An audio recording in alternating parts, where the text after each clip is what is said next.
Last week, I was absolutely convinced that I had left my keys on the small wooden table right by the front door. I remembered placing them there with a distinct clatter.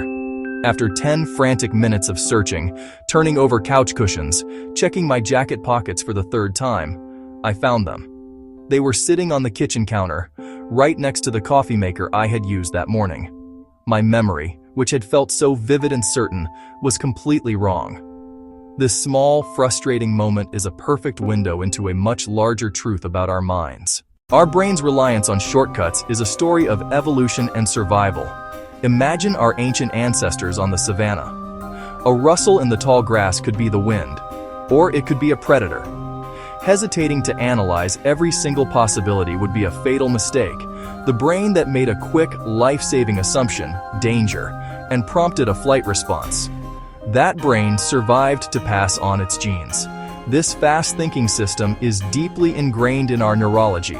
Intuitive, emotional, automatic. It operates beneath the surface of our conscious awareness, making snap judgments that have kept us safe for millennia.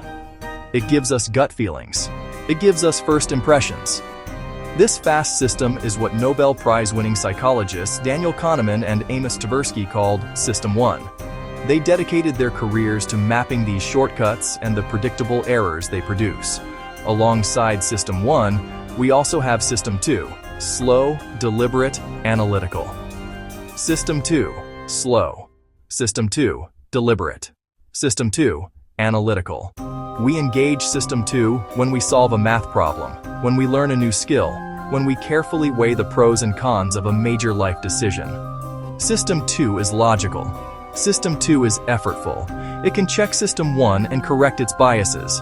But System 2 is also lazy and easily depleted. The problem? We live most of our lives in System 1.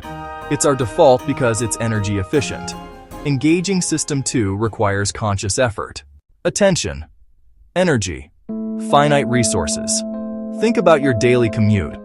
The first few times you drove the route, you were using System 2, paying close attention to every street sign and turn. After a few weeks, the process became automatic. You could drive while thinking about your to-do list, or listening to a podcast, or talking to a passenger. Your System 1 had taken over. Offloading cognitive work is essential for a functional life, but that reliance opens the door for cognitive biases to flourish. When we're tired, when we're stressed, when we're not paying attention, we're more likely to let automatic shortcuts guide us without oversight from System 2. Biases aren't a broken brain. They're a side effect of a system optimized for efficiency over absolute accuracy. Recognizing this dynamic between our two modes of thinking is the key. Kahneman and Tversky gave us a map of our minds, showing where the well-trodden paths of error lie, and empowering us to choose a more deliberate route when it truly matters. These shortcuts are incredibly useful most of the time, but they can, and often do, lead us down predictable paths of error. They cause us to jump to conclusions, see patterns that are not there, and favor information that feels comfortable over information that is true. These systematic mistakes are what we call cognitive biases. They are not random errors. They are predictable detours in our thinking that arise from the very architecture of our minds. Knowing this is an invitation to become more mindful when our autopilot might be leading us astray. One of the most pervasive and powerful of all cognitive biases is confirmation bias. This is our deep-seated tendency to search for, interpret, favor, and recall information in a way that confirms or supports our pre-existing beliefs or hypotheses. It is the mind's way of saying, "Tell me what I already know." This bias operates like a filter, letting in evidence that supports our views while conveniently ignoring or dismissing anything that challenges them. It creates a personal echo chamber where our own beliefs are endlessly reflected back at us, growing stronger with each repetition, regardless of their connection to reality. Let's imagine a simple scene. Suppose you believe that organic food is significantly healthier. When you scroll your newsfeed, your eyes are drawn to "New study confirms major benefits of organic diets." You click, read, and feel validated. You might scroll past or immediately doubt "Comprehensive review finds negligible nutritional difference."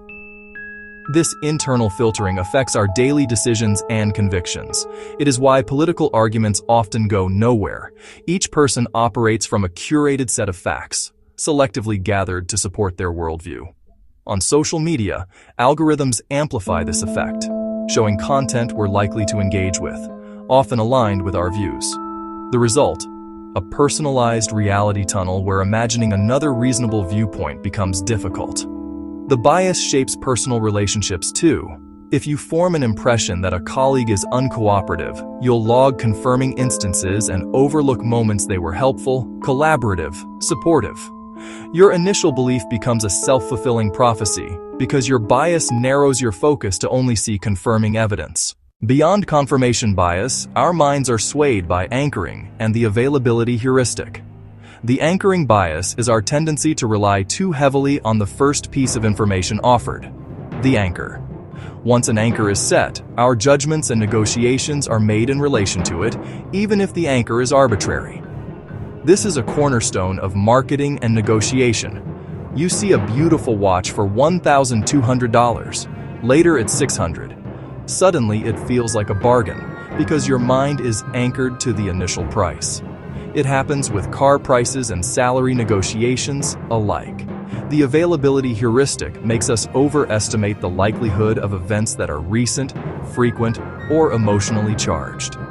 News thrives on dramatic, unusual, frightening stories. Shark attacks are terrifying and memorable, so they loom large. Yet you're statistically more likely to be harmed by a falling coconut or a malfunctioning vending machine. After a major plane crash, many become anxious about flying, even though air travel remains among the safest ways to travel. Our fear is guided by story availability, not data. Hindsight bias, the "I knew it all along" effect, makes outcomes seem predictable after the fact. We connect the dots in reverse and forget the uncertainty people faced in the moment. The influence of cognitive biases extends into the fabric of society. In politics, messages are crafted to trigger emotions and align with the audience's confirmation bias. A sensational story can activate the availability heuristic, making rare events feel widespread, fueling fear and deepening divisions. Social media algorithms prioritize emotionally charged, validating, and extreme content, creating a feedback loop and a distorted perception of reality. In personal relationships, an initial anchor or an early argument can set a tone. Confirmation bias spotlights flaws and ignores strengths, eroding trust. Our brains prioritize comfort, certainty, and efficiency, so we filter reality through a subjective lens. The same data, climate change, economic policy, a public health crisis, can yield wildly different conclusions. Well-intentioned people can end up inhabiting separate realities, making shared understanding hard. The knowledge of our own biases can feel disheartening, as if we are puppets on the strings of our own minds. But the opposite is true.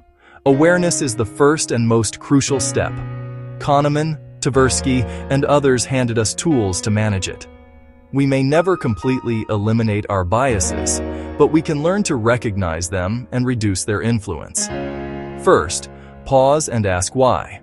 When you feel a strong emotional reaction or a surge of certainty, take a breath. Stop before you speak, post, decide. Ask, why do I feel so strongly? What belief is this confirming? Second, actively seek different views. Read and listen beyond your comfort zone. Talk to understand. Third, check the facts beyond the story. Is it a powerful story or powerful data? Fourth, slow down on big choices. Take a cooling off period, write pros and cons, and articulate your reasoning. Finally, run a pre-mortem. Imagine failure and list reasons. Sidestep overconfidence and hindsight bias.